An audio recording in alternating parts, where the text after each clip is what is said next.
On va parler du scandale que vous évoquiez de l'écologie concrète maintenant, en mettant un coup de projecteur sur un énorme scandale écologique et sanitaire sur le sol français qui a été mis en lumière par Le Monde cette semaine. Ça se passe aux Antilles. On en parle très peu ici à Paris, et c'est un sujet d'inquiétude majeure en Guadeloupe et en Martinique depuis des années. Le scandale du chlordécone. Alors c'est quoi le chlordécone? C'est un pesticide ultra toxique utilisé pendant 20 ans dans les bananeraies, pesticide classé cancérigène possible par l'OMS depuis plus de 30 ans. Ce scandale, on en parle depuis 40 ans là-bas, mais aujourd'hui, une étude scientifique fait pour la première fois un constat alarmant. Le chlordécone est partout et la quasi-totalité des Guadeloupéens et des Martiniquais sont contaminés. Pour en parler, j'accueille une femme qui est allée enquêter sur place pour le journal Le Monde. Merci d'accueillir Faustine Vincent. Bonsoir Faustine Vincent, soyez la bienvenue. Vous enquêtez depuis plusieurs semaines sur cette affaire du chlordécone. Vous êtes allé en Guadeloupe et en Martinique au mois d'avril. Merci d'être avec nous ce soir. Pour bien comprendre ce qui se passe là-bas, ce pesticide qui était au départ utilisé, donc on le disait, dans les bananeraies, aujourd'hui vous écrivez qu'on le retrouve absolument partout, dans les rivières, dans le bétail, dans le poisson évidemment, dans les sols. Oui, c'est ça. Au départ, ce pesticide a été utilisé donc de 72 à 93 dans les bananeraies. Et on s'est aperçu des années plus tard qu'il s'était effectivement répandu bien au-delà des plantations et qu'il avait contaminé non seulement en effet les sols, mais aussi les rivières, une partie du littoral marin, le bétail, les volailles, les poissons, etc. Et la population elle-même, puisqu'il passe dans la chaîne alimentaire. Donc aujourd'hui, vous avez la quasi-totalité des Guadeloupéens et des Martiniquais qui sont contaminés au chlordécone. 95% des Guadeloupéens et 92% des Martiniquais. Voilà, c'est ce qu'indique une étude menée pour la première fois à grande échelle par Santé publique France et dont les résultats doivent être présentés publiquement en octobre sur place lors d'un colloque. Sachant que cette molécule en fait est très persistante dans l'environnement, donc les sols sont contaminés pour des siècles. Pour 700 ans. Il y en a pour 400 à 700 ans selon la nature des sols, sachant qu'il n'y a aucune solution de dépollution qui existe à l'heure actuelle. Vous parlez d'une bombe à retardement. Qu'est-ce que vous voulez dire par là? Parce que ça veut dire que, en gros, la Guadeloupe, la Martinique sont condamnées Ça veut dire que tant qu'on n'a pas de solution pour dépolluer les sols, il va falloir faire en sorte de protéger un maximum la population à l'exposition du chlordécone, puisque la population se contamine essentiellement par voie alimentaire, et en particulier par des circuits informels, c'est-à-dire l'autoproduction quand on cultive dans son jardin, les bords de route, les petits marchés, etc.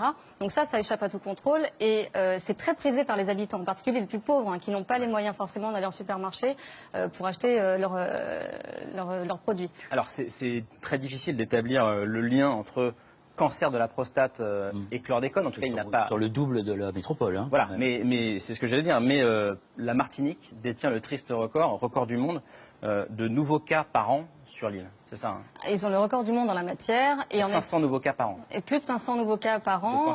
Et c'est aussi le cas en Guadeloupe. Ils en ont aussi plus de 500. Et sur les deux îles, les cas de cancer sont 2 fois plus importants et 2 fois plus graves qu'en métropole. Alors effectivement, il y a aussi des prédispositions génétiques qui font que le lien n'est pas formellement établi entre le cancer de la prostate et le chlordécone.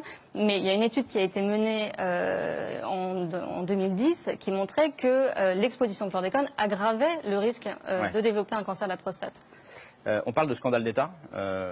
Racontez-nous pourquoi on parle de scandale d'État. À qui la faute dans cette affaire? Alors, en fait, il faut... Est-ce que l'État français, le gouvernement français est responsable? Alors, l'État français a ses responsabilités dans la mesure où il a prêté une oreille très attentive au lobby bananier, qui étaient extrêmement puissants et qui sont toujours puissants, et avec lesquels ils avaient des relations extrêmement étroites, voire parfois personnelles. Pour comprendre justement les responsabilités de chacun, il faut revenir à la genèse de cette histoire. Donc, c'était en 72, puisque c'est à ce moment-là que la commission des toxiques, qui dépend du ministère de l'Agriculture, reçoit une première demande d'homologation du produit.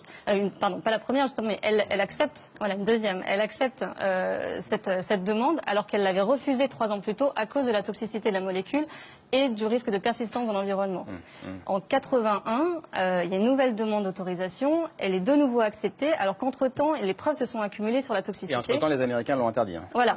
Entre-temps, il y a eu effectivement un très grave accident dans une usine qui fabriquait du chlordécone, où les ouvriers avaient été exposés à des doses très importantes et avaient développé des troubles neurologiques, testiculaires très graves, qui avaient conduit les États-Unis à fermer l'usine et à bannir le chlordécone. Mais nous, on continue jusqu'en 90. Mais nous, on continue jusqu'en 90, mais juste avant quand même. Donc l'OMS le classifie comme cancérogène possible en 79. Nous, on l'accorde une deuxième fois en 81. Et on ne l'arrête qu'en 90, sauf aux Antilles, où, à la demande des lobbies bananiers, les ministres de l'Agriculture de l'époque, qui sont Louis Mermaz et Jean-Pierre Soisson, vont octroyer 2 dérogations supplémentaires pour utiliser le produit jusqu'en septembre 1993. Ouais. Ce qui interroge pas mal sur place, Ouais. puisqu'on se demande pourquoi une telle différence de traitement, pourquoi on a autorisé là-bas ce qu'on a interdit ici, et qui alimente les accusations de néocolonialisme qui se sont greffées sur ce dossier. Noël Mamère, C'est vrai que c'est un parfum colonial. Écoutez, un autre journaliste du Monde, dans sa tribune de ce week-end, Stéphane Foucard, qui dirige la page Planète, a parlé de honte d'État. Alors oui, c'est à la fois une honte d'État, c'est-à-dire que c'est un vrai problème politique, un scandale politique. C'est aussi un scandale sanitaire, mais c'est ce que nous appelons dans notre jargon d'écologiste un crime écologique qui a valeur de ce qu'on appelle un écocide, c'est-à-dire qu'il s'attaque à la fois à l'environnement et à la santé publique et qu'il faut rechercher des responsabilités pénales. C'est ce que font un certain nombre de juristes internationaux, notamment ceux qui s'étaient réunis au tribunal Monsanto.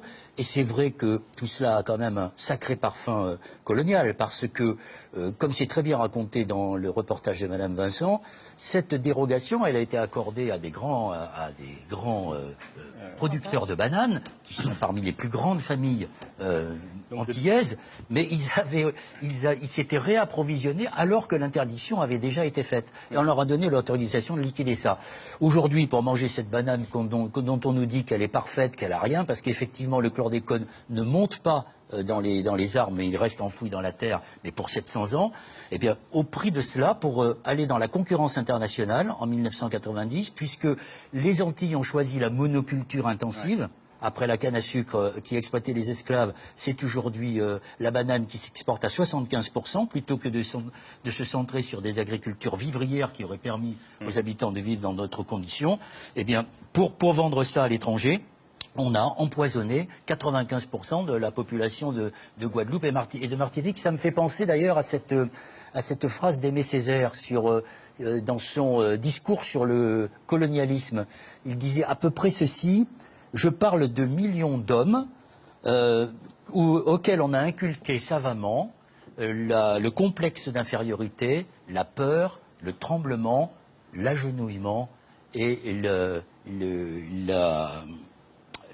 l'agenouillement et le désespoir. Ouais. Eh bien, je pense qu'aujourd'hui, ces gens doivent se réveiller. Et le problème, c'est qu'on n'arrivera pas à indemniser toutes ces victimes si on n'établit pas un lien de causalité. C'est contre ça que lutte la justice, évidemment. Mais le côté colonial, il s'explique aussi par d'autres exemples. Effectivement, de différences de traitement, de néocolonialisme. On va regarder une carte de scandales écologiques massifs qui concernent la France d'hier et d'aujourd'hui. Alors, sur cette carte, on va voir d'abord, parce qu'on en parle en ce moment, le chlordécone aux Antilles françaises, un problème d'hier mais qui a des conséquences aujourd'hui et demain. Moins loin, dans le temps et géographiquement, en Guyane, il y a un projet aujourd'hui énorme, et je sais que les écolos sont contre à fond, la montagne d'or. C'est à peu près un trou béant qui va engloutir 32 stades de France pour exploiter l'or avec des conséquences écologiques majeures.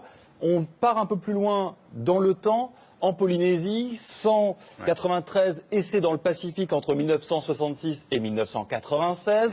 Et puis avant cela, on avait commencé les essais, non pas en Polynésie, mais dans des colonies françaises, dans le désert du Sahara, à Regan, en Algérie. Et puis on pourrait aller dans l'ensemble de l'Afrique subsaharienne. On voit effectivement, quand on regarde cette carte, qu'on est quand même assez loin de la métropole, comme s'il y avait effectivement ce que vous évoquiez, à savoir des traitements différenciés en fonction de la distance parcourue par rapport à Paris. Les choses un peu sales, on les fait loin de la métropole. Visiblement, mais elle est très anxiogène, votre émission. Non, mais on va parler choses après, je vous rassure. Mais c'est le reportage de Madame Vincent qui a relancé cette affaire du chlordécone, mais il y a déjà plusieurs événements. En 2002, c'était l'histoire des patates qui sont arrivées dans un bateau qui s'appelait 12 France, à Saint-Mandrin, qui était pourri de chlordécone. Puis après, c'était le professeur Bellepomme en 2002. Et puis, il faut le dire, parce que les écologistes, notamment Harry Durimel, qui est avocat écologiste, et les Verts Caraïbes, se battent depuis très longtemps pour que pour qu'on mette un terme à ce scandale d'État qui est un écocide, un crime écologique. Pour faire reconnaître aussi les responsabilités. Le mot de la fin, Faustine Vincent, ce qui se joue derrière, hein, c'est la crainte pour l'État, vous le disiez un peu dans la mer, c'est de devoir indemniser les victimes. Oui, et pour un montant qui est potentiellement colossal, même si démontrer le lien entre les pathologies et le chlordécone sera sans doute très difficile au niveau individuel, c'est souvent le cas pour ce genre de scandale. Mais en tout cas, oui, effectivement, il y a cette crainte-là. Et c'est aussi l'une des raisons pour lesquelles, pendant des années, l'État en a dit le moins possible à la population. Et avant, il y a eu l'amiante et le bisphénol. Hein. Merci beaucoup, Faustine Vincent, d'être venue nous éclairer sur ce scandale du chlordécone ce soir dans ces politiques.